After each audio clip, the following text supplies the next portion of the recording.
الحمد لله نحمده ونستعينه ونستغفره ونعوذ بالله من شرور أنفسنا ومن سيئات أعمالنا من يهده الله فلا مضل له ومن يضلله فلا هادي له ونشهد أن لا إله إلا الله ونشهد أن محمدا عبده ورسوله أما بعد فأعوذ بالله من الشيطان الرجيم قال الله تبارك وتعالى في القرآن المجيد كل نفس ذائقة الموت وكان في مقام آخر وما خلقت الجن والإنس إلا ليعبدون صدق الله مولانا العظيم وبلغنا رسولنا نبي الكريم الأمين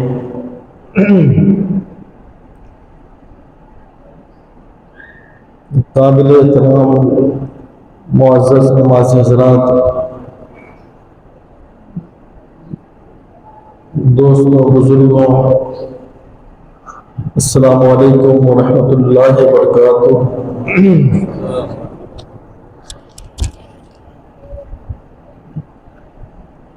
اللہ تبارک و تعالی حق بولنے اور حق کو سمجھنے اور حق پر عمل کرنے کی توفیق عطا فرمائے۔ کریم علیہ السلام نے ہمیشہ امت کو جس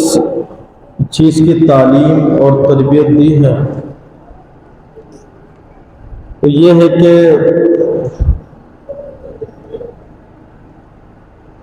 دنیا کو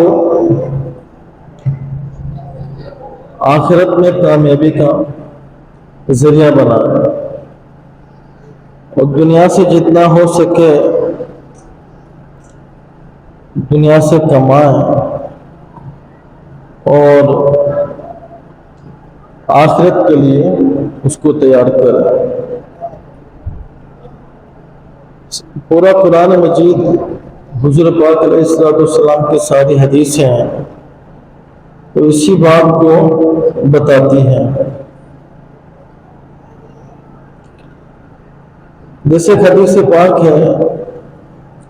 حضور پاک علیہ السلام نے ارشاد فرمایا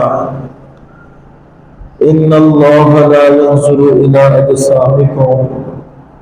ولا الى صورکم ولكن ينظر الى قلوبکم واعمالکم۔ آواز آ رہی ہے کہ اللہ تبارک و تعالی نہ تمہارے جسموں کو دیکھتا ہے کہ تمہارا جسم کیسا ہے، نہ تمہاری صورتوں کو دیکھتا ہے کہ تمہاری شکل کیسی ہے، لیکن اللہ تبارک و تعالی تمہارے دلوں کو دیکھتا ہے اور تمہارے اعمال کو دیکھتا ہے کہ تمہارا دل کیسا ہے اور تمہارا جو عمل ہے وہ کیسا ہے۔ اللہ تبارک و تعالی اسی چیز کو دیکھتا ہے۔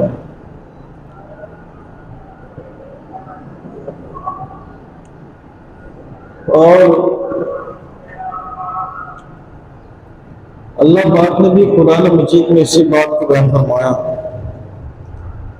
فاستبقوا الخیرات، تو میرے بندو اپنے عمل کے اندر اضافہ کرو، اپنے عمل کو بڑھاؤ، خیر کے جو معاملات ہیں ان میں اضافہ کرو، زیادہ سے زیادہ اچھے اعمال کرو اور اچھے اعمال میں ایک دوسرے کا مقابلہ کرو، ایک دوسرے سے آگے بڑھنے کی کوشش کرو۔ دیکھیں مسئلہ یہ ہے ایک وہ جو ہمیں نظر آتا، کیا نظر آتا؟ اگر ہمارے ہاتھ میں لاکھوں روپیہ آ جائے، یا اس کو سمجھے کہ دو بندے الگ الگ کاروبار شروع کرتے ہیں، ایک جو ہے وہ کاروبار کے اندر لاکھوں روپے فائدہ کماتا ہے، دوسرا بندہ اسی قسم کے کاروبار میں کچھ ہزار کماتا ہے، اور تیسرا بندہ آ کے اس کو بولتا ہے کہ تجھے پتا ہے وہ جو تیرے ساتھ جس نے کام شروع کیا تھا، اس کا بھی وہی والا کام ہے جو تمہارا کام ہے، اس نے تو جناب 10 لاکھ روپے منافع کمایا اور تم نے کتنا کمایا؟ اب وہ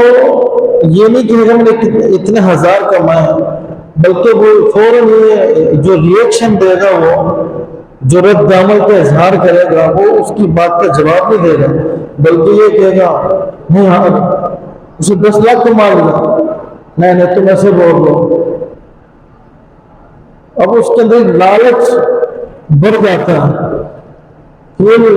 وہ کہتا ہے میں نے تو چھوڑا ہے، میں نے کیا کما، مجھے تھوڑے سے کمایا 50,000 میں نے کمایا، اسے 10 لاکھ کمایا۔ اب وہ سارا دن سوچتا رہے گا، انسان کی نفسیات بتا رہا ہوں آپ کو، سارا دن وہ سوچتا رہے گا کہ اب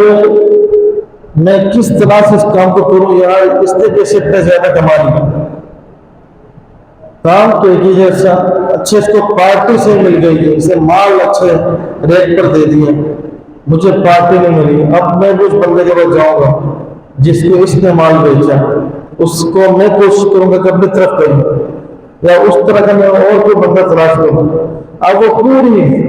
سارا دن ساری رات دماغ کو اسی کام کے اندر مصروف کرے گا، اسی کوشش میں رہے گا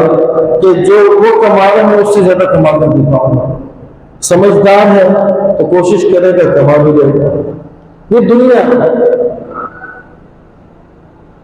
اور اچھا اب دیکھو، ہر انسان کو پتا ہے کہ میری زندگی کا ٹائم ہے، ہر ایک کو پتا ہے، اس کے بعد موت ہے، یہ بھی پتا۔ زندگی میں صحت جسم اچھا کب تک رہے گا یہ بھی پتا،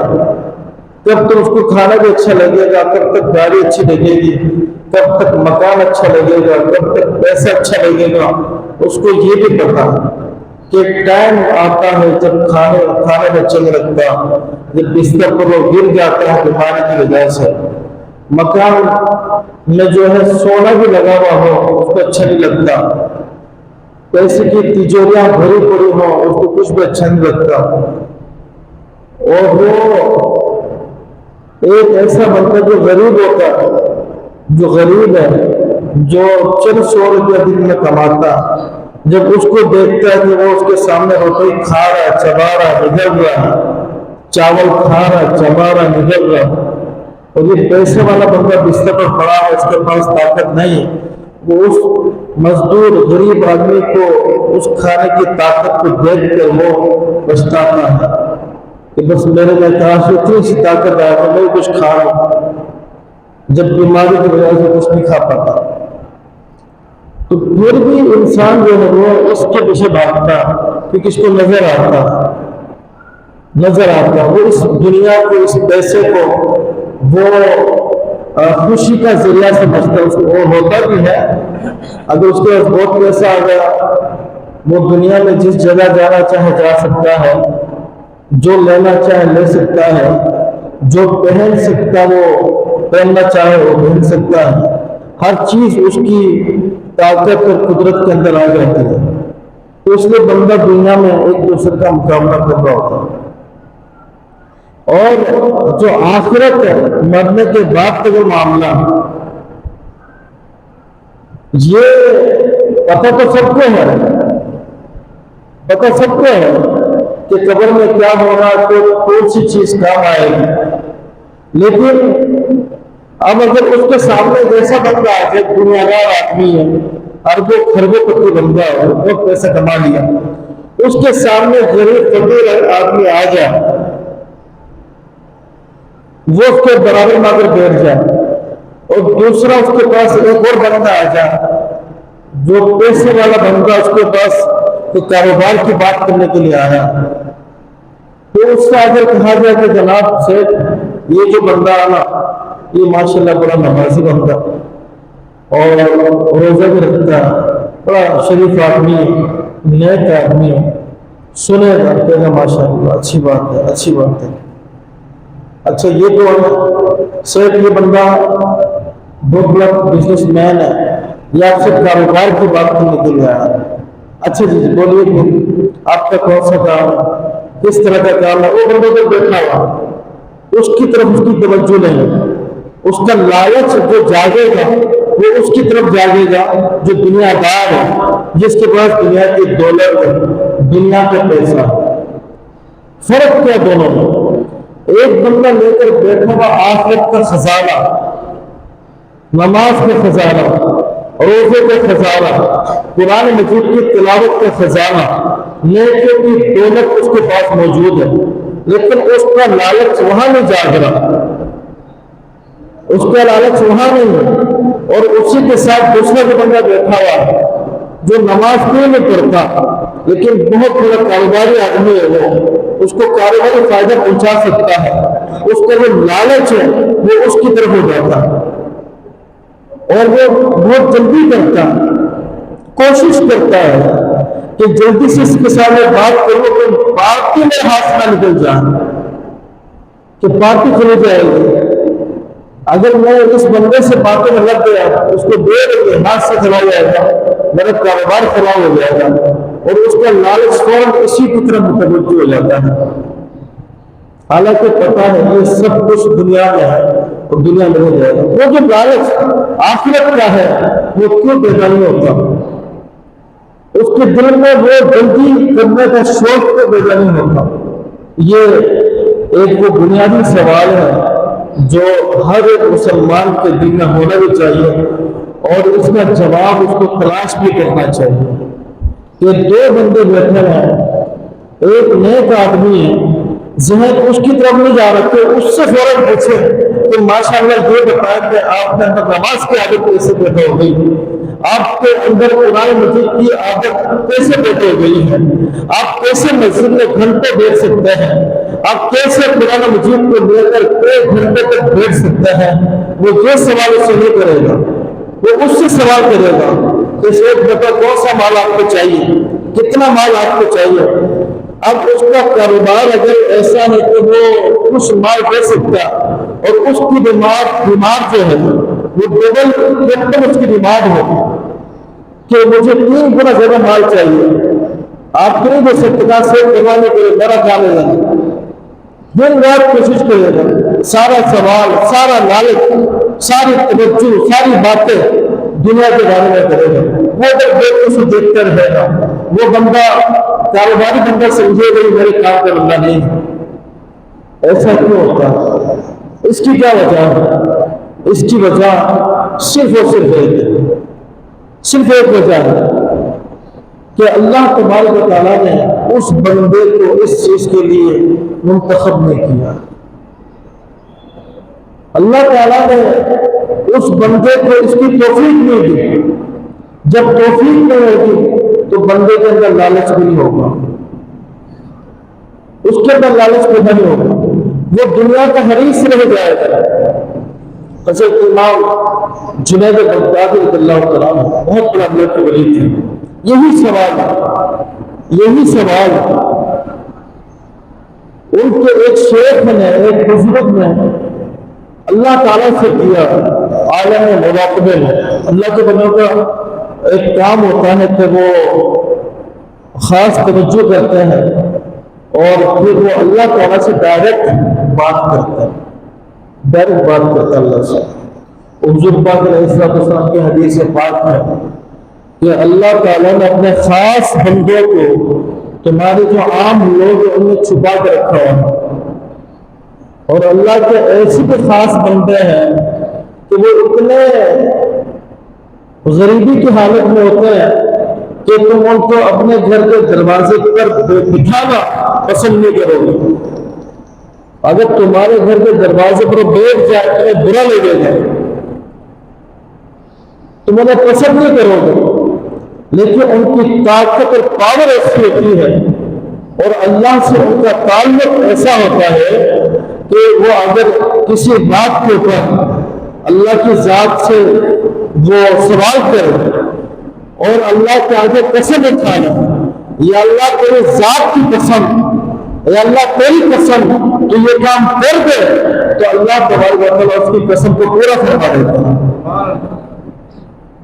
اللہ اس کی بات کو اتنا رکھتا ہے, بس اس کی زبان سے بات نکلتی ہے اللہ اس کو پورا کر دیتا ہے. اور تم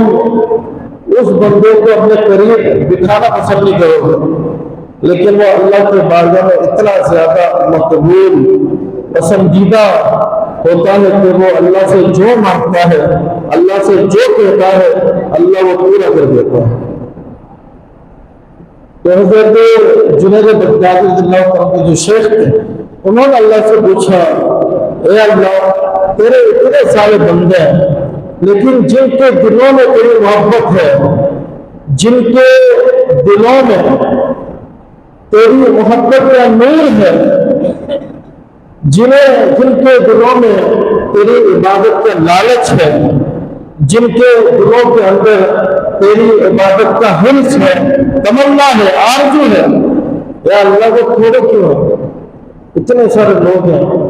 یہ تھوڑے سے لوگ ہیں جو تیری عبادت کرتے ہیں, تجھ سے محبت کرتے ہیں, تیری طرف آتے ہیں, تیرے لیے نماز پڑھتے ہیں, وہ صبح شام عبادت کرتے ہیں. یہ تھوڑے سے لوگ ہیں, جبکہ تیری جو مخلوق ہے, تیرے بندے بہت زیادہ, یہ تھوڑے سے لوگ کیوں ہیں؟ تو اللہ تبارک و تعالیٰ نے انہیں جواب دیا, اے میرے بندے تھوڑے اس لیے ہیں کہ میں نے اپنی محبت تھوڑے لوگوں کے دلوں میں رکھی, میں نے رکھی اتنے دلوں میں ہے. میں نے اپنی محبت کے لیے جن لوگوں کو پسند کیا, منتخب کیا, تو وہی لوگ مجھ سے محبت کرتے ہیں, وہی لوگ میرے قریب آتے ہیں. اسی بات کو امام غزالی رحمۃ اللہ تعالی نے لکھا.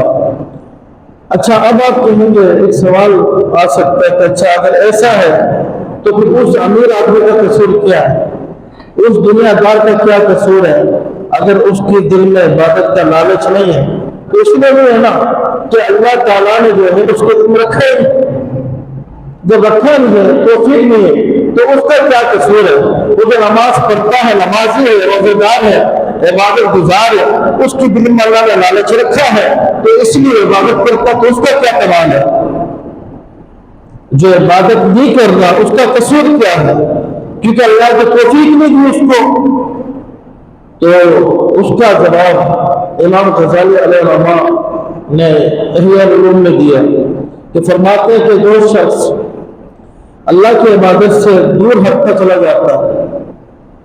یہ غلطی بندے کی اپنی ہوتی ہے کہ وہ دنیا کے کام کو عبادت کے مقابلے میں زیادہ اہمیت دے دے. مثلا ایک طرف نماز کا ٹائم ہے, وہ جا رہا, ایک طرف اس کا اپنا کاروبار ہے, اس کو لگتا ہے کہ میں پیچھے آتا تو کاروبار میں نقصان ہوگا, اور دوسری طرف کاروبار میں لگا تو نماز قضا ہو جائے گی.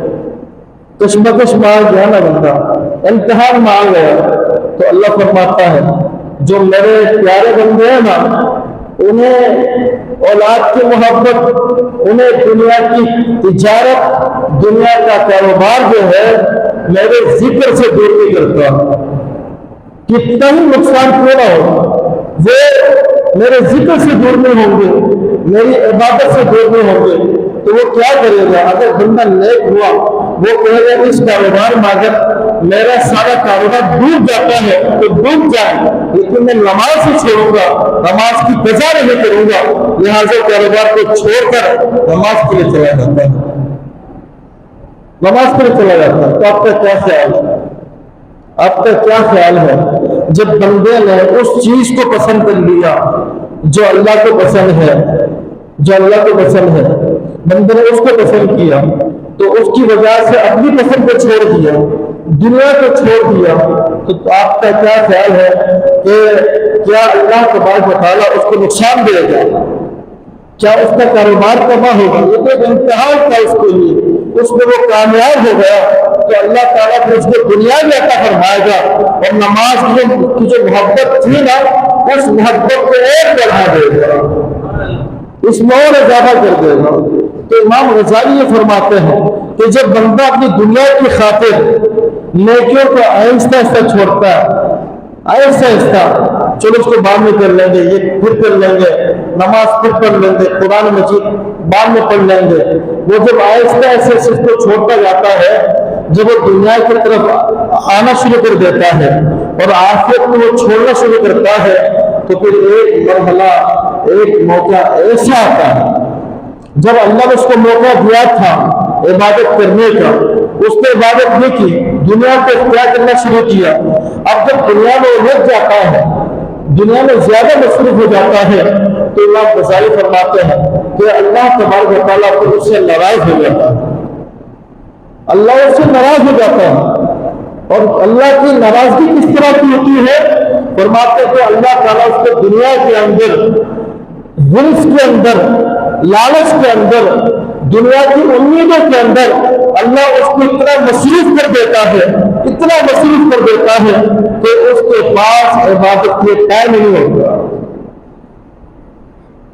یعنی اگر کوئی شخص عبادت کو چھوڑ کر، فرض نمازوں کو چھوڑ کر، روزے کو چھوڑ کر، فرض چیزوں کو بھی چھوڑ دیتا ہے اور کہتا ہے یار اتنا کام ہے، ٹائم نہیں ملتا، تو ٹائم نہیں ملتا نہیں ہے، ٹائم تو بہت ہے، ٹائم بہت ہے۔ ہوا یہ ہے کہ اللہ تعالیٰ نے اس سے جو عبادت کا جو ٹائم تھا، عبادت کا جو موقع تھا، عبادت کا جو چانس تھا، اللہ نے اسے وہ چھین لیا، اللہ نے چھین لیا اس سے۔ اب وہ کوشش بھی کرتے،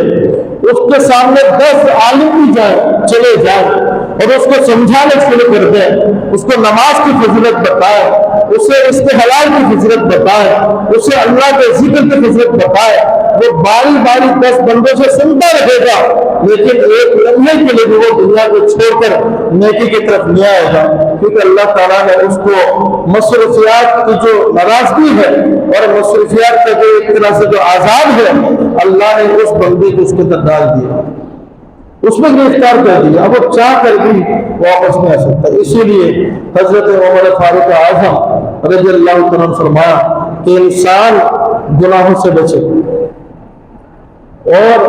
کون سا گناہ؟ ایک ہوتا بڑا گناہ، حرام، مکروہ تحریمی، ورنہ وہ نہیں، بات اس کے لیے ہو رہی ہے کہ تم شراب سے بچو، تم زنا سے بچو، یا تم کسی اور بدبودے حرام کار سے بچو، بات اس کے لیے ہو رہی ہے۔ بات اس کی ہو رہی ہے جو چھوٹے چھوٹے جو گناہ ہے نا ان سے بھی بچو، ان سے بھی بچو۔ جو شخص چھوٹے گناہوں سے اسٹارٹ لیتا ہے، چھوٹے گناہ شروع کر دیتا ہے، تو اس کے بعد حضرت عمر فاروق اعظم فرماتے ہیں کہ اس کے جو نفس ہے، اس کی جو خواہش ہے، وہ اشدہ ذہنی صاحب کی شکل اختیار کر لیتی ہے، اور اس کے بعد اس کو کوئی پرواہ نہیں ہوتی کہ وہ حرام کرے، حلال کرے، حرام کھائے، حلال کھائے، بڑے سے بڑا گناہ کرے، اس بات کی کوئی فکر نہیں ہوتی، اس بات کی کوئی پرواہ نہیں ہوتی۔ تو یہ آج موقع ہوتا ہے انسان کے پاس کہ انسان کو جب اللہ نے موقع دیا اس موقع سے بندہ فائدہ اٹھا۔ کل کسی نے دیکھا، نماز کل سے شروع کریں گے نا، کل سے اسٹارٹ کریں گے۔ اچھا میں آپ سے بار بار نماز کی بات کرتا ہوں، وجہ کیا ہے اس کی؟ نماز جو ہے نا یہ اللہ تعالیٰ کی ہر رحمت، اللہ کی ہر نعمت، اللہ کی جانب سے ملنے والے ہر برکت، ہر خزانے کا گیٹ ہے، یہ گیٹ اللہ کی رحمتوں کا گیٹ کھلتا ہے نماز کے ذریعے سے۔ اگر نماز نہیں پڑھو گے تو گیٹ بند ہوتا ہے بندے کے لیے، تو وہ آگے کے جو معاملات ہیں ان کی طرف نہیں جا سکتا، اور مرنے کے بعد بھی پہلا سوال اسی کا ہونا، بے نمازی مر گیا، بے نمازی مر گیا، نماز بھی پڑھتا تھا، کیا کرے گا وہ؟ کیونکہ حضور پاک نے صلی اللہ علیہ وسلم نے فرمایا اول ما یحاسب یوم القیامۃ الصلاۃ، اور یہ بھی حدیث پاک میں دینا قبر کے اندر بھی جو پہلا سوال ہے وہ نماز کا ہوگا۔ جب پہلا سوال اس کا جواب نہیں دے سکے گا، اسے جب پوچھا جائے گا کیا تو نماز پڑھتا تھا، کیا تو نماز کا اہتمام کرتا تھا، تو کیا کہے گا وہ؟ میں کاروبار کرتا تھا، میں بہت بڑا بزنس مین تھا، میرا تو بہت بڑا گھر ہے، میری تو بڑی بڑی گاڑیاں ہیں، میری تو بڑی دولت ہے، خزانہ ہے۔ تو پھر اس سے کہیں گے نہیں، سوال اس کا نہیں ہے، بتا کیا تو نماز پڑھتا تھا؟ وہ کہے گا نہیں، میں مولویوں کو کھانا کھلاتا تھا۔ پھر اس سے پوچھیں گے نہیں، بتا کیا تو نماز پڑھتا تھا؟ کہا کہ نہیں، ابھی میں مر گیا ہوں نا تو میرے گھر والے مولویوں کو بلا کر قرآن خوانی کروا رہے، نہیں بتا کیا تو نماز پڑھتا تھا؟ پہلا سوال اسی کا ہوگا۔ آج ہمارے اسلام میں میں آپ کو ذرا ایک چیز بتاتا ہوں جس سے آپ میری بات کو سمجھیں گے۔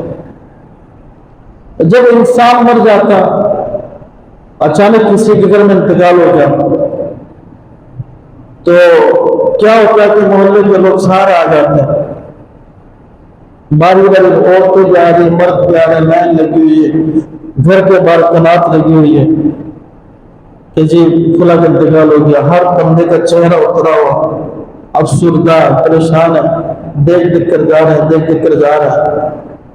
ٹھیک ہے، رش لگا ہوا۔ جنازہ کل ہوگا، جنازہ کل ہوگا، رات کو بھی میت کو رکھنا ہے گھر پہ، رات کو بھی رکھنا ہے، صحیح ہے۔ اگر کتنا ہی امیر بندہ کیوں نہ ہو یا غریب کیوں نہ ہو، جب رات کا سناٹا ہوگا تو لوگوں کا جو رش ہے وہ ختم ہونا شروع ہو جائے گا۔ اب اس کے پاس جو لوگ بیٹھے ہوں گے، اس سے گھر کے جو خاص رشتے دار ہیں وہ بیٹھے ہوں، وہ بیٹھے ہوں، اور ان کو بھی یقین جانے میں سچ کہہ رہا ہوں، ان کو بھی صبح کی جلدی ہوتی ہے، وہ انتظار کرتے کہ صبح کب ہوگی، جو ٹائم دیا جنازے کا وہ ہو جائے۔ یعنی اب آپ کی حیثیت اتنی ہے کہ جو آپ کی لاش پڑی ہوئی ہے، آپ کی اولاد کو بھی اس بات کا انتظار ہے کہ تب جلدی سے صبح ہوگی۔ اور پھر یہ بھی دیکھا جاتا ہے کہ اگر مغرب کے وقت انتقال ہو تو پہلی کوشش تو یہ ہوتی ہے کہ رات ہی رات جنازہ ہو، دفن ہو جائے۔ آپ کی حیثیت اتنی ہوتی ہے، اس سے زیادہ آپ کی کوئی اوقات نہیں ہے۔ اور اس کے بعد جب انتقال ہو جائے، ورنہ تدفین وغیرہ کے معاملات ہو جائے، قبر میں دفن کرتے ہیں، پھر ایک آدھ دن رشتے داروں کا آنے جانے کا معاملہ رہتا، لوگ کھانا بھی دے رہے ہوتے ہیں اور دھوم دھام سے جناب فاتح خانی بھی ہوتی ہے۔ اس کے بعد جو گھر کے لوگ ہیں وہ تھوڑے دن اکیلے کرے بیٹھ کر رو رہے ہوتے ہیں یا افسردہ رہتے ہیں۔ اس کے بعد 40 دن کا انتظار بھی نہیں ہوتا، لوگ اپنے سارے کاموں میں لگ جاتے ہیں، اس کے بعد آپ کو کوئی بھی یاد نہیں کرتا۔ ابھی گرمی ہے، کتنے لوگ یعنی جو عام موسم میں لوگ قبرستان میں جاتے ہیں، اس گرمی میں اتنے لوگ جائیں گے نہیں جائیں گے۔ اتنے اوقات انسان کی، اس سے زیادہ کوئی حیثیت نہیں ہے، اس سے زیادہ کچھ بھی نہیں ہے۔ جیسا کہ میں نے رات کو بیان میں کہا تھا کہ یہ ایک ایسی چیز آپ قسم اٹھا کے کہہ سکتے ہیں، موت کے بارے میں بندہ قسم اٹھا کے کہہ سکتا کہ ایک ٹائم ایسا آئے گا کہ میں اس دنیا میں نہیں رہوں گا، اس کو پتا، اور اسی ہوش و حواس کے ساتھ بندہ قبر میں جائے گا، اسی ہوش کے ساتھ، اسی ہوش کے ساتھ۔ فرق اتنا ہوگا کہ وہ لوگوں سے بات نہیں کر سکتا، کچھ بول نہیں سکتا، مرنا سبھی میں ہے۔ وہ اپنے بیٹے کو بھی دیکھ رہا، وہ کچھ کہنا بھی چاہتا ہوگا اس سے، لیکن اب کہہ نہیں سکتا، اللہ نے اس کی زبان کو بند کر دیا، بول نہیں سکتا، ہل نہیں سکتا۔ یہ اس کی اوقات ہے، یہ اس کی حیثیت ہے۔ لیکن اگر بندہ نیک ہو، بندہ اگر سچا ہو، بندہ اگر تقویٰ پرہیزگاری والا ہو، تو اس سے متعلق پیارا آقا کریم علیہ الصلوۃ والسلام نے فرمایا الموت تحفۃ المومن، جس موت کو دیکھ کر لوگ افسوس کرتے ہیں، پریشان ہوتے ہیں، وہ موت جب ایک متقی پرہیزگار بندے کے لیے آتی ہے، وہ اللہ کی طرف سے نعمت، رحمت اور اللہ کی طرف سے تحفہ، ایک گفٹ اور ہدیہ بن کر آتی ہے۔ تو وہ بندہ اور اللہ کے درمیان ملاقات کا ذریعہ بن جاتی ہے۔ بندہ یہاں سے وہ نکلتی ہے، وہاں اللہ کے دربار میں پیش ہو جاتا ہے، اللہ کے دربار میں حاضر ہو جاتا ہے۔ تو بس یہی میں نے آپ کو میسج دینا تھا کہ آج ہمارے پاس نماز کے لیے ٹائم نہیں ہے۔ سب سے پہلے میں بار بار نماز کی بات کرتا ہوں، اسی لیے کرتا ہوں کہ یہ نماز ہے نا، یہ آخرت کی کنجی ہے میرے بھائیوں۔ بہت سے لوگ پریشان ہوتے ہیں کہ ہمیں کوئی دم کر دو، کوئی تعویذ دے دو، یا ہم کسی مزار پہ چلے جائیں۔ تو پہلا کام دیکھو نماز۔ اگر بندہ کامل وضو کرے، بر وقت نماز ادا کرے، تو قرآن اور حدیثوں سے معلوم ہوتا ہے، سینکڑوں حدیثوں سے معلوم ہوتا ہے کہ اس کو کرنے کے بعد بندے کو کسی اور تعویذ کی کوئی ضرورت نہیں پڑتی۔ اللہ تعالیٰ اس پر رحمتوں کے دروازے کھول دیتا ہے، اللہ اس پر خیر کے دروازے کھول دیتا ہے، اللہ اس کے چہرے پر نور پیدا فرما دیتا ہے، اس کے دل میں سکون ڈال دیتا ہے۔ ایک بے نمازی دنیا دار کا کام جو لاکھوں میں ہوتا ہے، اس نمازی کا کام بغیر دوسرے ہو جاتا ہے، اور اللہ تعالیٰ اس کو بڑی بڑی مصیبتوں سے یہی بچا لیتا ہے۔ تو اللہ پاک ہم سب کو عمل کرنے کی توفیق عطا